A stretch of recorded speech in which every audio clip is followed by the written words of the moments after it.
a Kartik month, and because of course we know that Kartik is a very joyous time of the year, and every day we have the Dhammadarastika, we offer the lamps. Can you go to the temple already or not yet? What's the Krishna Chandra? What's the situation? No, Maharaj. Still only the few devotees are just going for their service. But there, the temple is still in lockdown. Okay. So luckily here at New Govardhan, we're living here. So we just go every day to the temple. And of course, we're doing the Dhammadarastika prayers and offering the lamps morning and evening also. So many devotees come. So it's always one of my favorite times of the year. And of course, Krishna's favorite. Of course, Krishna says in Bhagavad Gita that of the months of the year, November, December are his favorite months. But we know that Srimati Radharani, her favorite month is the Kartik. Actually, she's called, one of the names of Radharani is Kartika Devi. Kartika Devi, because she's the goddess of Kartik. And, this has been written because, in the Kartik month, there's many very intimate pastimes, especially Rasa Leela dance, which is considered the one of the epitomes of the relationship between Radha and Krishna, the dancing and the intimate affairs, and many other pastimes during the month of Kartik. So she's very fond, her favorite month, and she is the goddess of Kartik. And as written by Sanatana Goswami and Gopal Bhatta Goswami, Rupa Goswami, they're glorifying Kartik. There's one verse from Hari Bhakti Vilas as far as Kartik. If one worships the deity of Srimati Radharani during the month of Kartik for the purpose of her pleasure, then Damodar Hari becomes automatically very satisfied.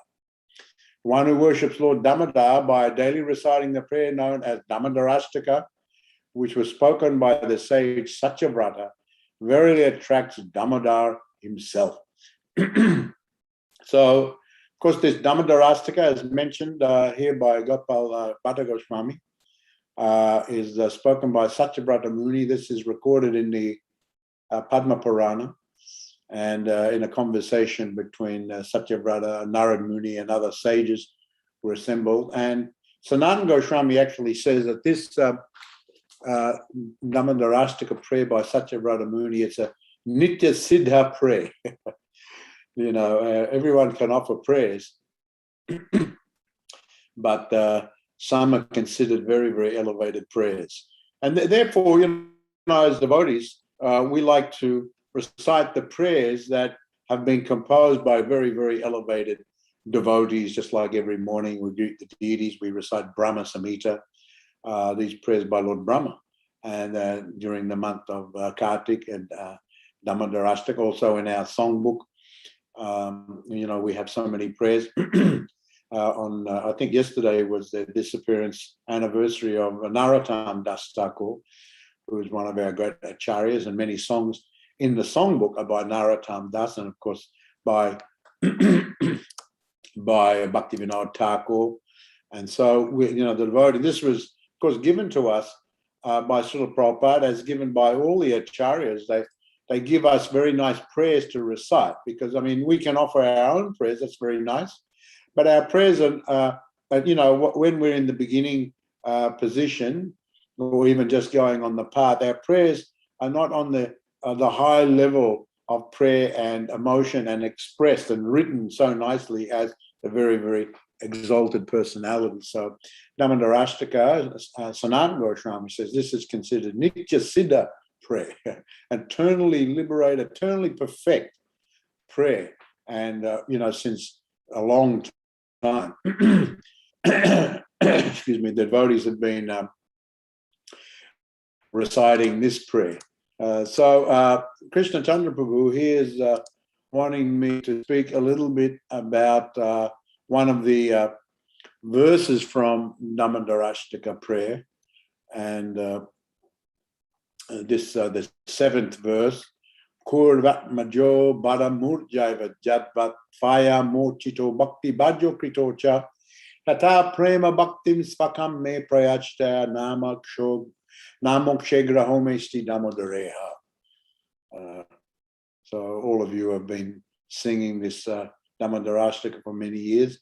But this particular verse, O Lord Damodar, just as the two sons of Kuvera, Manigriva and Nalakuvara, were delivered from the curse of Narada and made into great devotees by you in your form as a baby, tied with rope to a wooden grinding mortar. In the same way, please give to me your own prema bhakti. I only long for this and have no desire for any kind of liberation. So again, Nitya Siddha prayer by Satyavrata Muni. And this particular verse describes the story of the sons of Kuvera. Now, Kuvera, you know, he is the treasurer of the demigods, and he is very close to Lord Shiva. He is a worshipper of Lord Shiva, and his sons, because of their father, Manigriva and Nalakuvara, they also had the opportunity to have the association of Lord Shiva because of their father. And in the Srimad Bhagavatam, this story is told in the 10th canto, in the 10th chapter. Here, Sukadev Goswami is telling Maharaj Parikshit that the two sons of Kuvera had been elevated to the association of Lord Shiva, of which they were very much proud. They were allowed to wander in a garden attached to Kailash Hill on the back of Mandakini River. But unfortunately, due to that pride, one has to be very careful as far as pride, because one can easily fall down from their position, becoming too proud. So that you can be proud by your association, you can be proud by your family. Jain Maishra Shruta Shribe mentioned in the Srimad Bhagavatam also that there are four categories of activity or position that one can become very puffed up over. And Janma Aisha, and Janma, your birth in a very high family, can be a source of great pride, and can lead you to become very arrogant. And when you become arrogant, you become insensitive to others, insensitive to the situation. You deride others because you're thinking yourself very elevated. So Jain Maishwara Sruta, you can become very proud of your Aishwara, your opulence, your wealth. So certainly as sons of Lord Kuvera, who's the treasurer, he is very wealthy. And so they are also in that family, very, very wealthy. So they had a good family. They were very wealthy. Shruta, Shribi, very educated also, Shruta and Shribi are very handsome. You know, so any of these things, or all of them together, where one can be very learned, educated, and become puffed up. And then when you become puffed up, generally the tendency is that you'll commit offenses against others because of your pride. You'll start to see others in a lesser position and yourself in a higher position. So one has to be very, very careful for this. And beauty also, if one is very handsome or very beautiful woman or handsome man. So certainly the sons of Kuvera, they're demigods, and they were very handsome.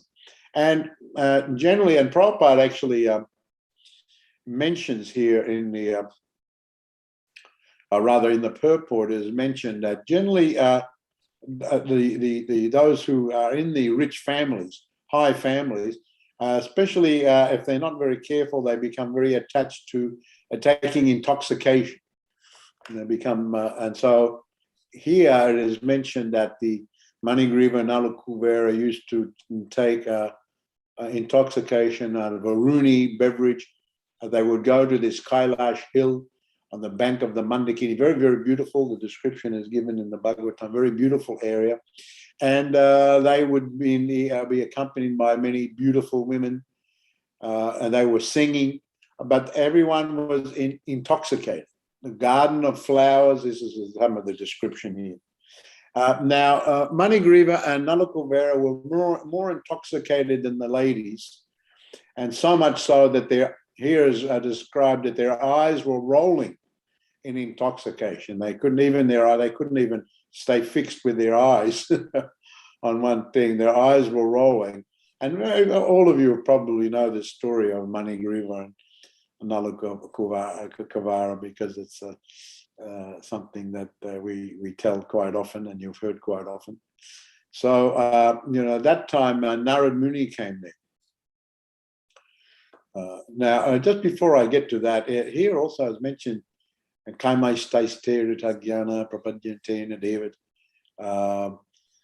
generally those who are not fixed in their Krishna consciousness, and even those who have taken up Krishna consciousness have to be very careful also, because the attraction for these things, these sensual attraction, is very, very strong in the material world. For wine, and for men for women, and women for men, so on. Here, Rita Jnana, people become Rita Jnana, they become bereft of good sense. They become very foolish. And unfortunately, this was the position of Manigriva and Nala Kuvera, that they were like that in the bathing in the water. And when Narad Muni came there, he was passing by, he could understand their situation. And he was thinking that these boys are spoiling the good opportunity of a good family.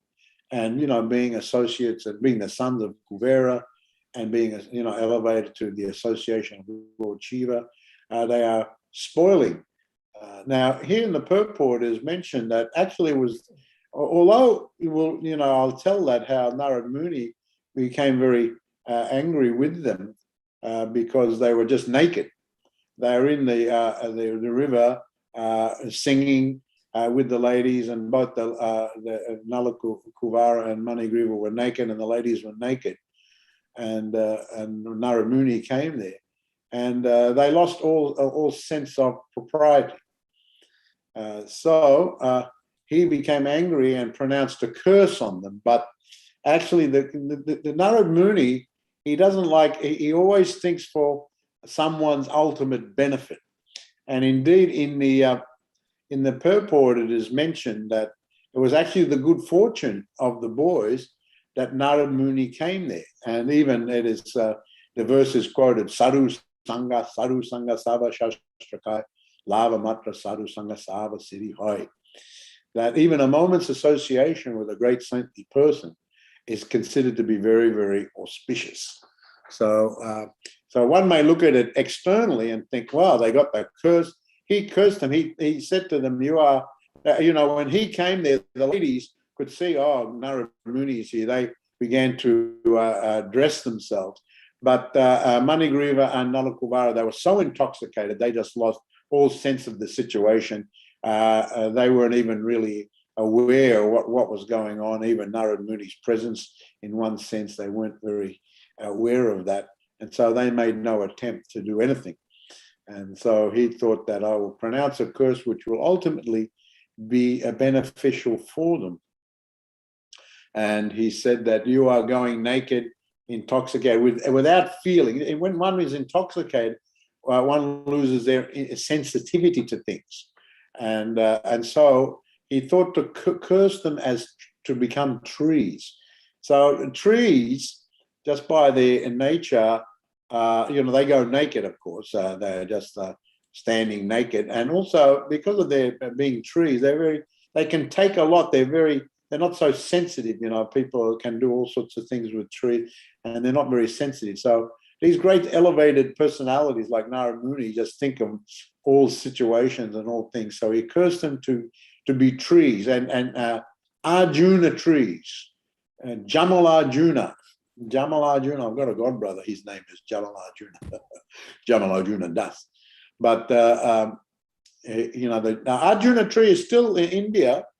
You can see, especially, I don't know, in Mayapur, but mainly in Delhi in the North India, Vrindavan area, of course. They're quite big trees. I don't know if you've seen the Arjuna trees. They're kind of like very bright. Different categories of Arjuna trees. Some are more lighter color bark, but generally they're very, very big trees. They can grow very, very tall and very wide. And so he cursed them to be, Jamal means twin, the two, or twin Arjun, Jamal Arjun. So to be trees.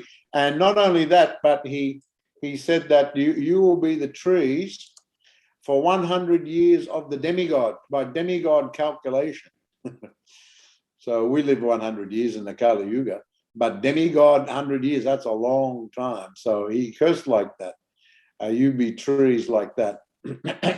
But I'll give you, you'll have the memory of your former life, and you'll remember all these things, so you can contemplate the situation, and you can contemplate for a long time. But I'll give you the benediction when Krishna comes, then you will get darshan of the Supreme Personality of Godhead.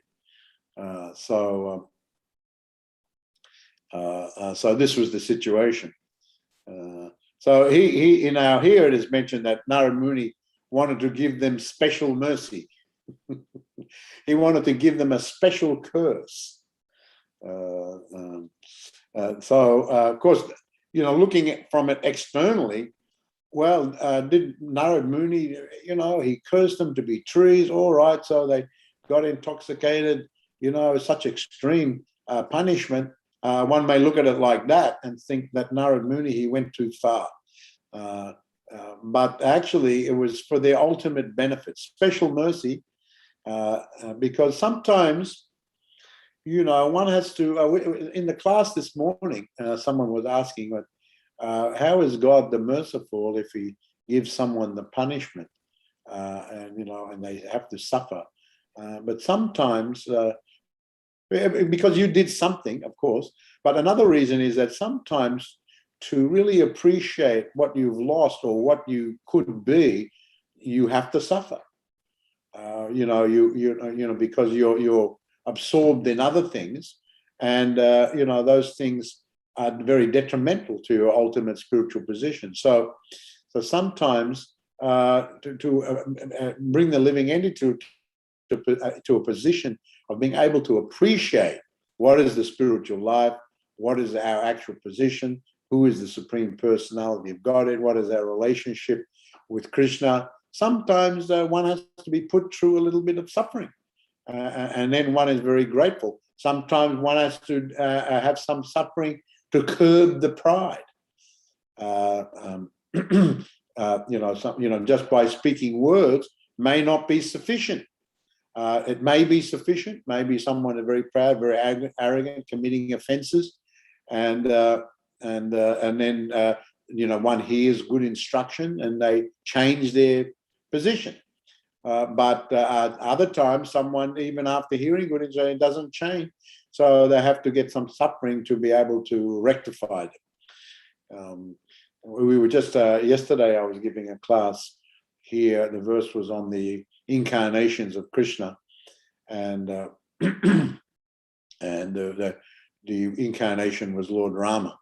And the specific verse was about Lord Rama, how he went to the ocean and he wanted to cross the ocean to go to Lanka to gain back Sita.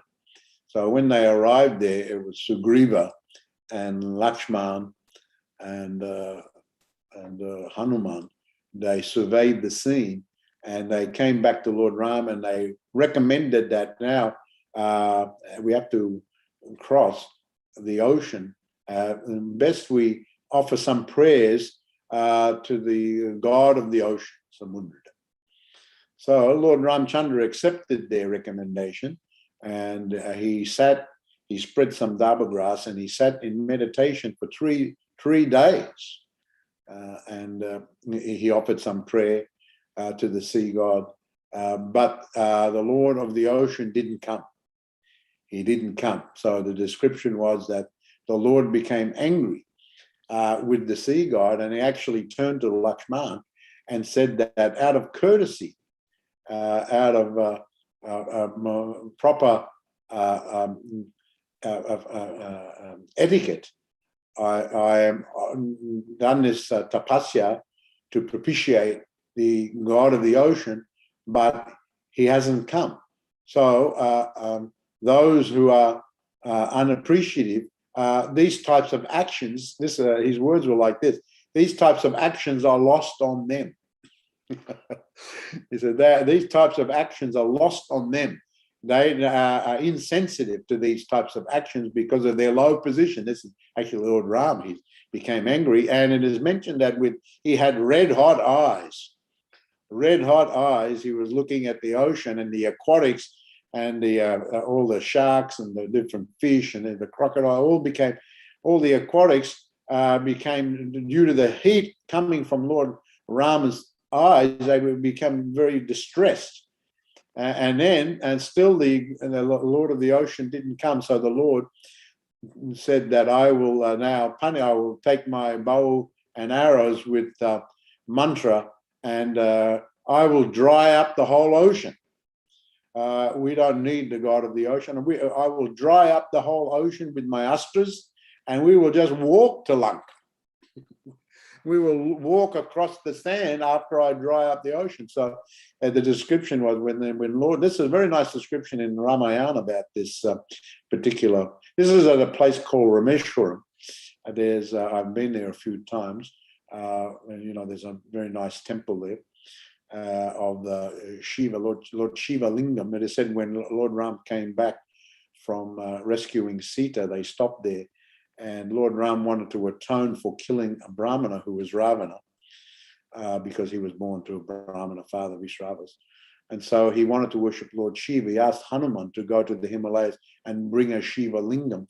But he was gone a long time. So Sita Devi made a Shiva Lingam out of sand, and they worshipped that. Meantime, Hanuman came back, and he was very sorry that he'd come, so it took him so long. But Lord Ram said, we'll worship both lingas. Your one will be worshipped first when someone comes here, then this other one made by Sita Devi will be worshipped second. Now, nearby that place, now there's a big temple there. Before there was just a hut, and now there's a big temple there, very famous place, Rameshwaram.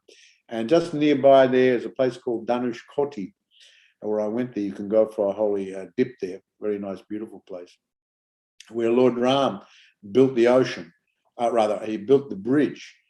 We had the monkeys build the bridge over to Lanka, and this description is very nicely given in the Ramayana. And finally, when the arrows were going into the ocean, finally the sea god came and apologized and said that we are getting many prayers, but we didn't recognize your position due to our less intelligence. Many prayers he gave, please, and he apologized to Lord Ram, and he said that I understand your purpose. So to make a bridge, I will float. I will help float anything that is thrown on my water. I will float in the water. So in this way, they built the bridge, and there's a nice description of the bridge. It was very wide, 10 yojanas wide, which is 80 miles wide, or maybe 120 kilometers wide, and 800 yojanas, rather 100 yojanas long, which is 800 miles, or maybe 1,300 kilometers long. So we see that Lord Ram became angry, and when he became angry, Samudra, he came to his senses and offered prayers to Lord Ram. So similarly, sometimes this is used that Nala Kuvera and Manigriva, even in the presence of Narad Muni, couldn't understand. And obviously Narad Muni considered not just this situation. He knew by his divine understanding that they were acting in a very irresponsible way as the sons of Kuvera, quite many times before also, many times before. So he cursed them, but he gave them the memory of their previous position, which was an extra type of suffering, because if your position, if you remember that you had such a good position before, and then now you're like a tree, then this would be extra. But Narada Muni said that you contemplate this very, very carefully. Mani, Griva, and Nala Kuvera had a long time to think about all that. And all these things are considered false prestige. They had a very prestigious position, but it's a false prestige. They're all just temporary things, but one becomes very attached to them. So they had a long time to think about that. But then he said that Lord Krishna will come and he will liberate you, and you will have darshan face to face with the Supreme Personality of Godhead.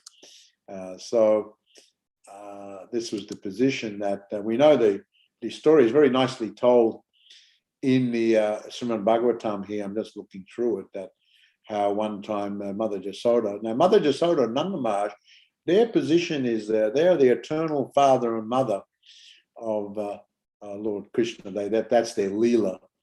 And their position is considered more higher than even Vasudeva and Devaki, because Vasudeva and Devaki, the Lord appeared as their son, but then he immediately went to the home of Nanda and Jasoda, and then had these, grew up, portrayed those pastimes in Vrindavan at the home of Nanda and Jasoda. So they were able to have his association continuously, whereas Vasudeva and Devaki didn't have that association. Of course, later on, when Lord Krishna and Balaram came to Mathura, they had that association, and in Dwarka also. But by that time, Lord Krishna and Balaram, they were grown up and they had families of their own. So it wasn't like the same thing.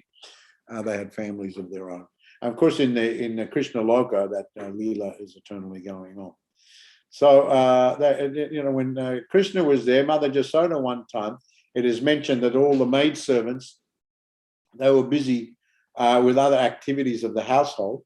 And Nanda Maharaj, he was also, as far as he was very opulent as a cowherd. He was like the king of the cowherds. And so a very big house, and nice descriptions of the home of Nanda and Jasoda.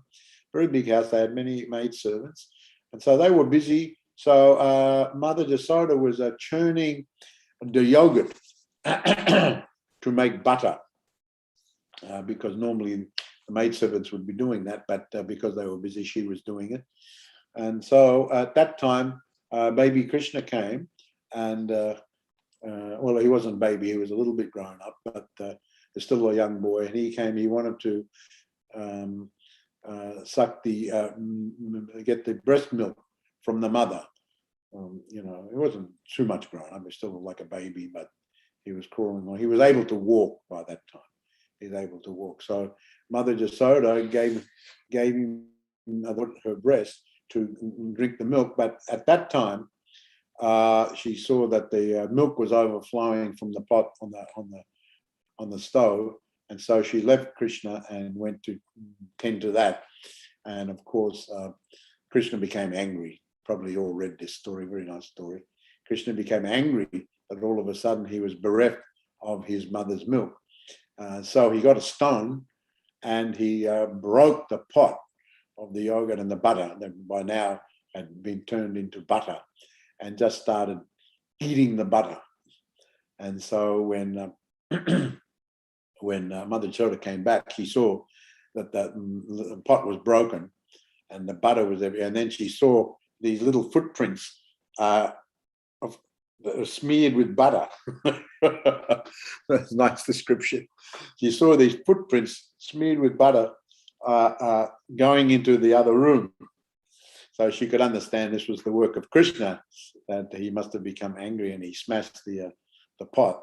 And then when she was went into the other room, there was a mortar, Krishna had turned it upside down and was standing on it, and there was some butter hanging from the rafters, and he was helping himself to that butter as well. And then not only that, but he was feeding the monkeys, feeding all the monkeys. There's a nice correlation there between Krishna's feeding the monkeys and Ram Leela also, because when the monkeys were helping Ram in his battle against Ravana, they of course had to fight, and they underwent so many austerities, and many had died. So Lord Ram had promised them that in his next incarnation he would look after them no matter what. And so it is said in that sense, there's a connection there. When Krishna was always feeding the monkeys and looking after the monkeys in his Leela in Vrindavan. So he was feeding all the monkeys, and of course when he saw Mother Jasoda, he was very afraid, and he ran away. And but Mother Jasoda ran after him, and she caught him. And she was thinking that he has to be punished. So she wanted to tie him to that same mortar. But you know the story that when she got some rope to tie him to the mortar, but every time she tried to tie him, it was short. And it was just short. The actual dimension is given by short by the 2 fingers width short. And so then she got some more rope and tied that rope on. But then when she tied it around the Lord's waist, it was still short by 2 fingers. And then again, and she time and time again, she put more rope. She just was bewildered how this was going on. And so the Lord was looking at that. And of course, the name Damodar is Damodara, means bound by the waist, a rope. Damodara means someone who is bound by the waist by the rope. So the Lord saw that she was actually becoming quite fatigued having to get so many ropes, and then he allowed her to bind him to the mortar. And then she went away and, of course, tended to other activities. And meanwhile, Lord Krishna, he saw the Jamalarjun trees. He understood, of course, Krishna knowing everything. He understood the position of Manigriva and Nala Kuvera, that they were cursed by Narad Muni. And so he thought that now my great devotee has pronounced this curse and has given them great mercy that they will have my darshan. Normally, I'm not very interested in those demigods who have become proud, but because of the mercy of my devotee, I want to fulfill his pronouncement on the brothers. Very nicely told here. There's a couple of chapters that tell this story very nicely. He was thinking, Lord Krishna was thinking in this way. So he went, of course, between the 2 trees with the mortar and pulled very hard. And then when the Jamalarjun trees fell down, and all the neighborhood men, they heard a fierce sound, and they thought that was thunderbolts. They thought it was a storm. And these great trees fell down. Of course, when the trees fell down, now, as I said, the Arjuna trees are very, very big. How could anyone pull a tree down by their own strength? It's impossible, especially these huge trees, 2 of them. And so they must have been fairly close together, because he was able to pull the mortar between the 2 of them and turn sideways. So they fell down, and of course, out of the trees came 2 shining personalities. And by this time, when they saw the supreme personality of Godhead, at that time they very much appreciated what the mercy of Narad Muni, and because now they were having face-to-face darshan of the supreme personality of Godhead, and so they offered many prayers to the Lord, and after hearing their prayers, the Lord was very happy, and actually, as part of their prayer, it is said here that part of that prayer is that may we never become engrossed in materialistic activities again. May we always be engaged in your devotional service. May we always have remembrance of you, you know, words to that effect. They offered many prayers to the Lord, and the Lord was very satisfied. And so the Lord blessed them. He said, actually, you have received great mercy from Narad Muni, that he has righted your position. And now I bless you. You can go back to your own abode. And from now on, you will always remain fixed in my service. So this was the result for Manigriva and Nalakuvara, that they were able to have this benediction from the Supreme Personality of Godhead himself, and all by the mercy of his devotee Narad Muni. So this was the story here. Of course, when everyone came running, when the trees came down, Maharaj was bound with, saw that Krishna was bound with ropes, and of course he was thinking that, here it is explained that Nanda Maharaj was surprised that Mother Yasoda could have bound Krishna in such a way. How then could she have been so cruel? He was thinking like that. Nanda Maharaj understood this exchange of love, and therefore he smiled and released Krishna. In other words, as Krishna, the Supreme Personality of God, binds a living entity in fruitive activities, he binds Mother Yasoda and Nanda Maharaj in parental affection. This is his pastime. So everyone was very happy. Everyone was fearful that something horrible had happened, and but when they saw Krishna there, and Nanda Maharaj picked up Krishna, gopis came, and the gopas came. They were all happy to see Krishna unharmed, but they were very shocked to see these huge trees, roots and all. Actually, the description is the roots and all came out. Not only was the tree broken, sometimes the tree snaps and breaks and falls down. Here it's actually mentioned that Krishna pulled out these trees by their roots.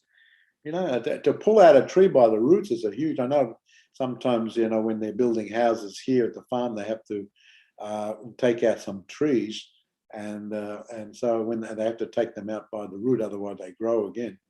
And so, you know, it's a big thing to take out the tree, especially a big tree, because the roots go down so far. So for Krishna to go between these with a wooden grinding mortar and pull the trees down by their roots, and so everyone was completely shocked, and they thought that some storm had happened, and Krishna was so very lucky, or, you know, everyone thought a little bit differently about what happened. But then some of the cowherd boys, young boys, had actually seen it, and they were describing, but the cowherd men and the cowherd lady just thought that they're just young boys. They're just telling a tall story. Krishna pulled down the tree. Actually, they may have looked like that, but actually what happened, there was some storm and some lightning hit the trees, and then that's the reason for the trees. That's why the trees came down. So this is a very nice a story told here, and part of the pastimes of Kartik season, Damodar, Mother Yasoda tying the belly of Krishna, belly whose belly is the abode of the universe, just like we say in the prayer. So how could she tie the belly of the Supreme Lord when the universe is within his belly? So these are some of the prayers, and I hope you've been having. Krishna Chandra tells me that many very wonderful devotees have been able to come and give the classes, and I hope so. I hope that you've been able to hear some nice pastimes, you know, described there. So here, Satyavrata Muni, in the last verse, he says that I offer my obeisances to that brilliantly effulgent rope which binds you. He offers obeisances to the rope. I offer obeisances to your belly, which is the abode of the entire universe. I humbly bow down to your most beloved Srimati Radharani. I offer all obeisance to you, the Supreme Lord, who displays unlimited pastime. So this is the position of, especially the Krishna when he appears. There's so many unlimited. One of the qualities of Krishna over and above, he has 4 qualities. You may know that Rupa Madhurya, his form is so beautiful, surpasses all other forms of the Supreme Personality of Godhead. Prema Madhurya, the love he has for his devotees and the exchanges of love, especially with Srimati Rani, is unparalleled. And Venu Madhurya, he's playing the flute. He's just by playing certain melodies, he's able to do very miraculous things, bringing all sorts of seasons, making the moon a shiver in the sky, and the river Jamuna flows backwards. Lord Brahma and Shiva they can't do any meditation. They hear that melody. All the cows come running, the gopis come running. He's able to make all seasons. And of course, the 8th melody is for Srimati Radharani. So Rupa Madhurya, Prema Madhurya, Venu Madhurya, and Leela Madhurya, the wonderful pastimes. So unlimited pastimes over and above. Lord Rama, of course, he has many, many pastimes. Now, when Lord Brahma, in our verses from the Srimad Bhagavatam class here in New Govardhan, Lord Brahma is talking about all the different types of incarnations. And he talks about Lord Nrsimha, and he talks about Lord Varaha, and he talks about Lord Vamana. And, one verse is like that, telling about these pastimes. But when he comes to Lord Rama, Lord Brahma goes over 3 or 4 verses. When he comes to Krishna, it goes over many verses, because Krishna, even more than Lord Ram, has so many unlimited, especially the childhood pastimes. The childhood pastimes are very, very unlimited. And so these are just a few of the wonderful pastimes of the Supreme Personality of Godhead. So I think that I can stop here, and if anyone has any questions or comments they'd like to make, or ask a question or anything like that, I think that we have some time for this type of thing. So who's directing the show of the hands?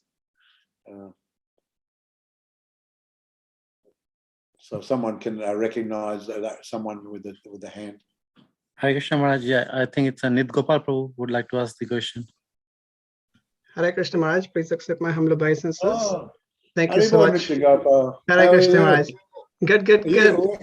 Where are you now? You're still in Masterton? Yes, Maharaj. Yes. Good to see you, Maharaj. Yeah, I haven't seen you for a long time. Hare Krishna. Hare Krishna Maharaj. So Maharaj, my question is, you mentioned about Ram Setu and the bridge, that it was about 100 yojanas long, which is about 8 to 1,300 kilometers, I think you mentioned, depending on the unit. Well, 10 yojanas wide, and which was 1 yojana is 8 miles.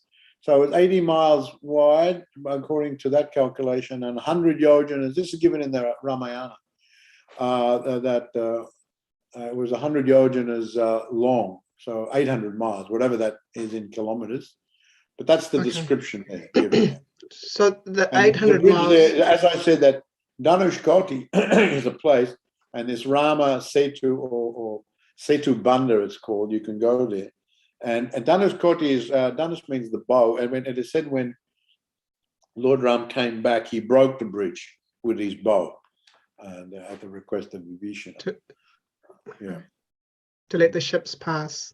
Yeah. So Maharaj, my question is, is the modern day Sri Lanka the Lanka of the Ramayana? Because it's only 48 kilometers from India. So if the bridge is 800 miles, then we're talking about Mauritius or somewhere down there.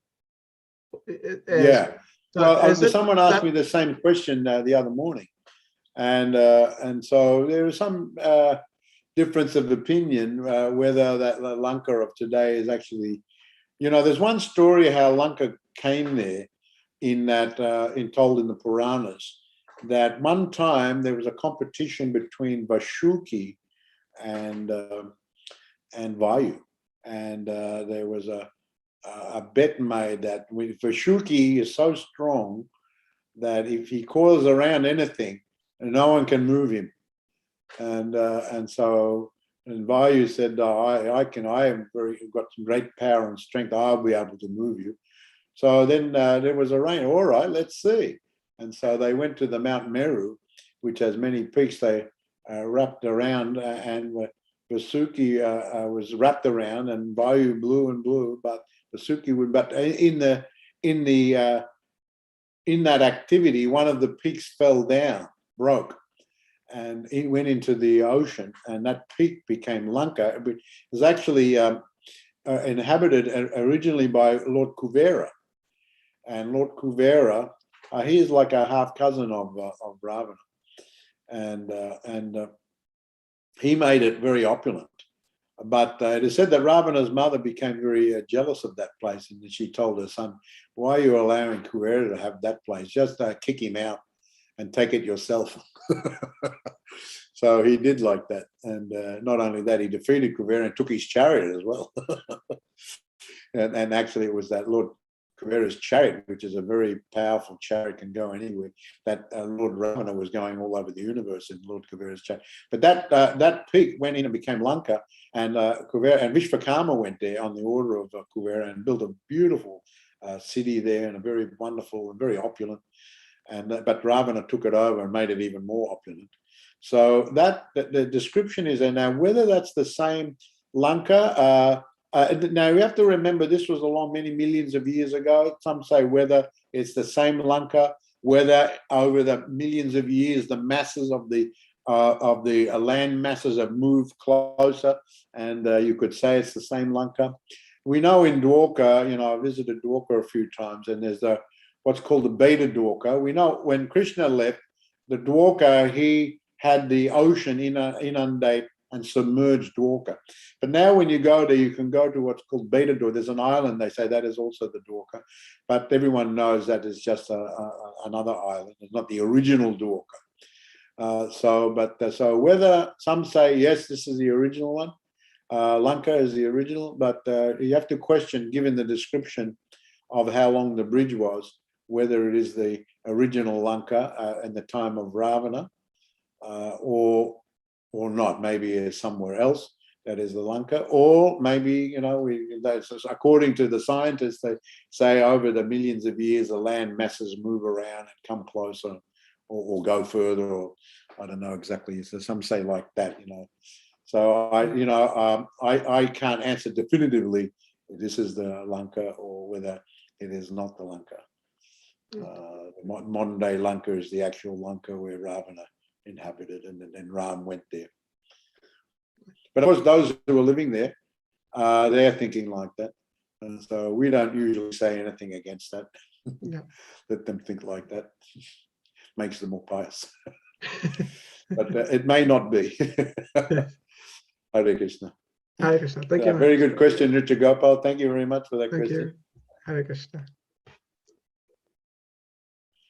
Yes, any other question? Hare Krishna Maharaj, is there any background of Satyavrata Muni? Who is he actually? Satyavrata Muni was a great sage that lived a long, long time ago. That the same Satyavrata, was there in the. He was a king who became a great rishi, and I think anyway he is the same one. In the story of the fish, the Lord Varaha, not Varaha, Lord Matsya. You know that story of the Lord Matsya. He is the same Satyavrata Muni, and he received a lot of instruction from the Supreme Lord, and so I'm pretty sure he is the same one. So he lived a long time ago, and then he became so elevated that he composed this very, very beautiful Dhammadarashtaka. Thank you, Maharaj. Is there any other comments from the devotees? You're most welcome to do so.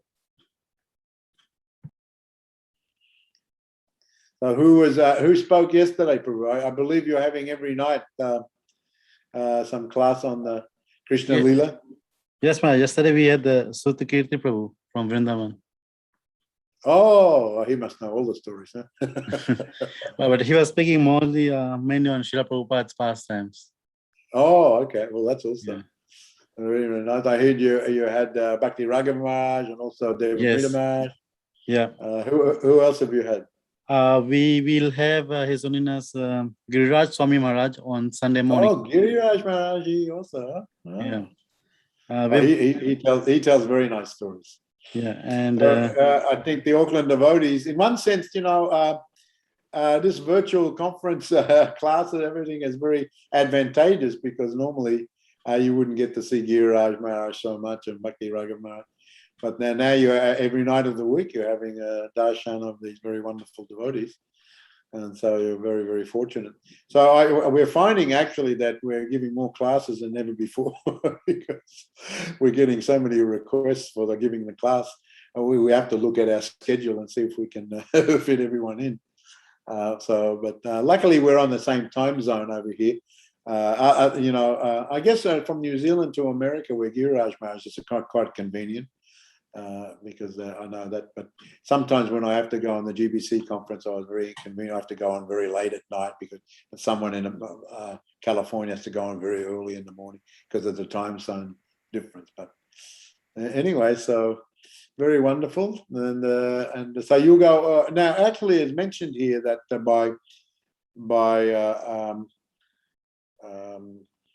Gopal Bhatta Goswami and also Sanatana Goswami that during the month of Kartik, one should try to do every day something in the service of Krishna or in chanting and remembering Krishna. It's a very good month.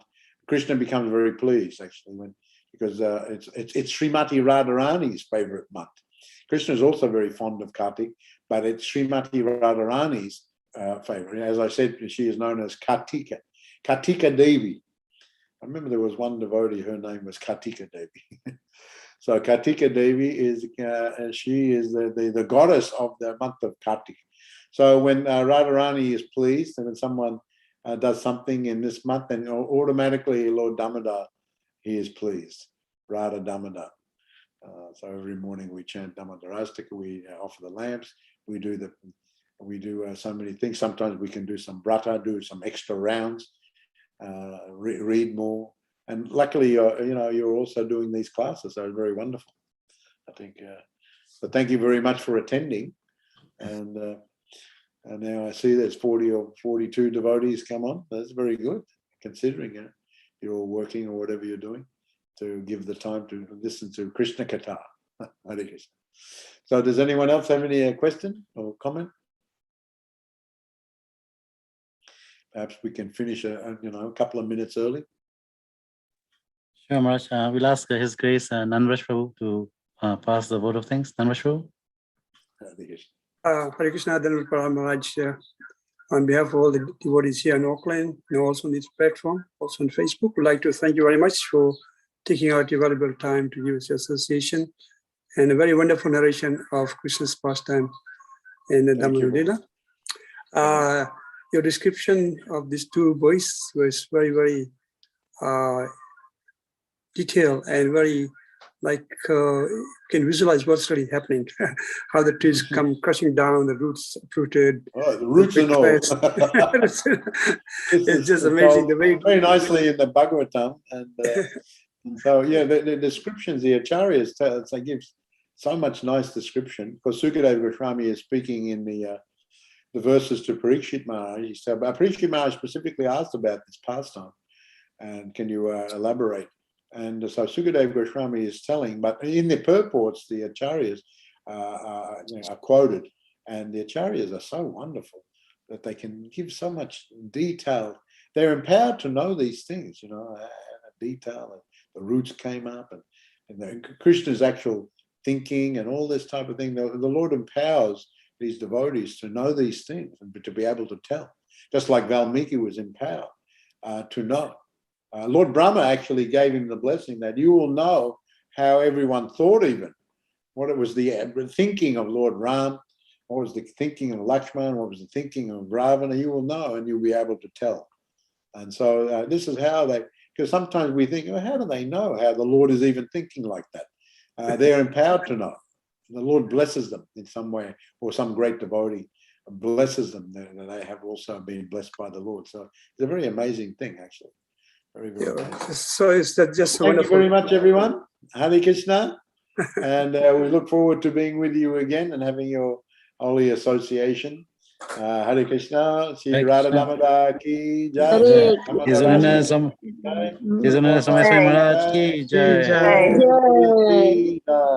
Hare Hare Bol. Hare Hare Krishna. Thank you, Maharaj. Thank you so much. Hare Krishna.